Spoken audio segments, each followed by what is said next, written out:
We're here today with Pittsburgh Newscast with the story of how unemployment is at an all-time high. People are suffering more and more every day. Our first story is how 40% of people are unemployed right now.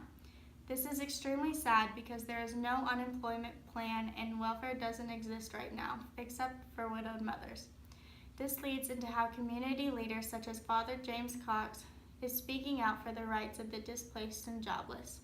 Public works projects are improving the infrastructure of the nation while providing work. Along with the unemployment, the people getting hit the most are the mining industry. Lene, can you explain to us how the mining industry is getting hit the most? Yes, I can. Unemployment in both anthracite and bituminous coal mining communities ran perilously high, a circumstance aggravated by the fact that the coal industry has already slumped. Along the lines of unemployment, many miners have turned to illegal bootleg mining, digging out coal from mines that operators had either abandoned or shuttered. Bootleg mining became so lucrative and widespread that the Commonwealth estimated it is losing millions in uncollected tax revenues. Many local businessmen and civic leaders, however, supported it wholeheartedly, for its revenues were all that kept their towns and their businesses going. And now we will send you to Lene Getz with breaking news weather update at Pittsburgh, Pennsylvania. Hello, I'm here in Pittsburgh on St. Patrick's Day, but nobody around here will be celebrating today. Now for the weather update. As you can see behind me, it's a crazy flood out there.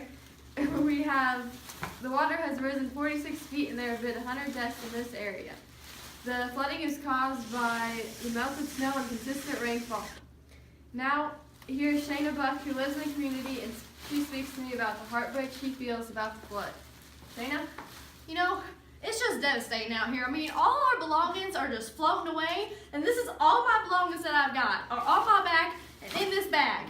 So, I mean, after we've been laid off from the Great Depression and all this, the collapse of the stock market, I'm just devastated. Thank you. This is a picture of the horrible flooding downtown in Pittsburgh. It shows how the people are devastated and just watching their things go away.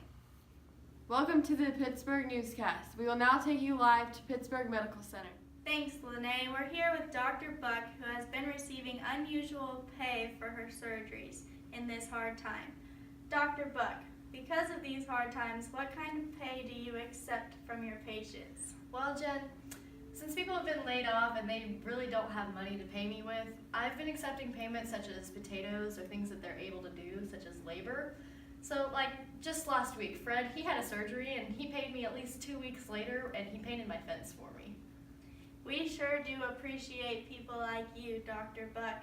Now we'll go back to Lene. What an inspiration from Dr. Buck. It is really amazing we have people like her around to keep our community going. We won't always be safe if we don't have doctors like her. Now we'll go over to sports in Forbes Field. Now we're here at Forbes Field. The Pirates have rounded out their season with a record of 79 wins and 74 losses. They finished fourth in the National League, and the top players that led the team to an outstanding season were people such as Wilbur Cooper, Babe Adams, Hal Carlson, Fred Nicholson, and Max Carey. We have sports to keep us going through these tough times as some motivation. Here's a picture of what Pittsburgh is looking like today. Look at this picture of the men mining. With the unemployment rate so high, they have no money to pay their bills and keep their families safe and alive. Today our main focus was the Great Depression in Pittsburgh. Hopefully everybody has a better understanding of how tough these times really are. Until next time, Pittsburgh, God bless and good night.